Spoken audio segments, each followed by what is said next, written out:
জুলাই গণঅভ্যুত্থান, নতুন বাংলাদেশ বিনির্মাণ এমন প্রতিপাদ্য সামনে রেখে মেলা শুরু হয়েছিল। তবে এবার বই বিক্রি কম হয়েছে বলে প্রকাশকরা বলছেন। একজন লেখক প্রকাশক ফেসবুকে লিখেছেন, তার স্টল তৈরির খরচা উঠবে না। তিনি একা নন, বিক্রি ভালো না হওয়ায় হতাশ বিক্রেতারা। তবে কি আমরা বই বিমুখ হয়ে পড়ছি? প্রকাশকরা বলেন, সারা বছর তেমন বই বিক্রি হয় না, ২১-এর বইমেলায় ভরসা।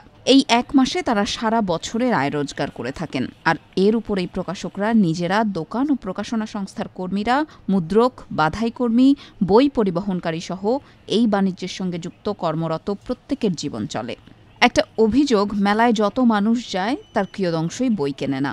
কেউ কেউ একটা বই ধরে ছবি তুলে আবার ছুঁড়ে ফেলে চলে যান। তারা মূলত ফেসবুকে পোস্ট করার জন্যই বইয়ের সাথে ছবি তোলেন।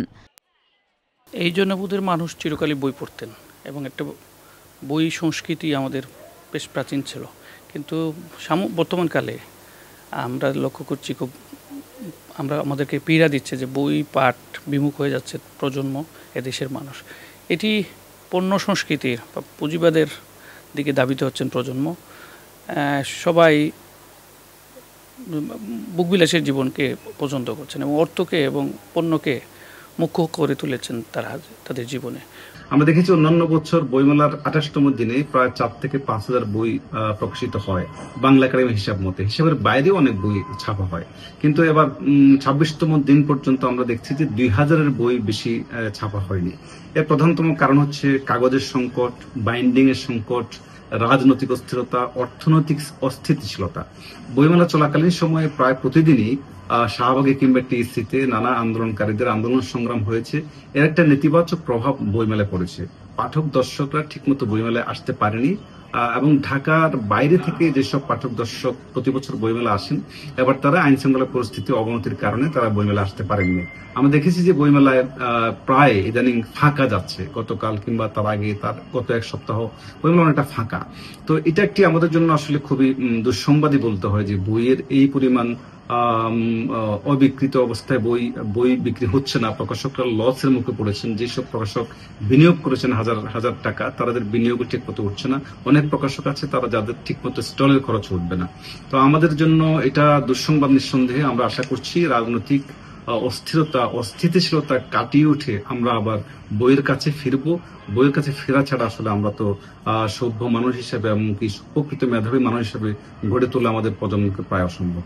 নতুন বইয়ের ভাঁজ খুলে পৃষ্ঠার পর পৃষ্ঠা উল্টে পড়ার মধ্যে যে আনন্দ পেত মানুষ, তা অনেকটাই হারিয়ে গেছে।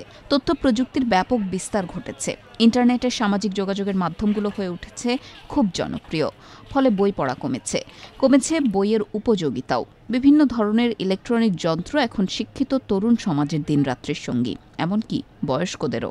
এত কিছু থাকার পরও বইয়ের অনুপস্থিতি মানুষের জীবনকে কদর্য করে, অসুন্দর করে, আলোহীন করে, সেটি এখনকার যে প্রজন্ম হয়তো ভাবতেছেন না।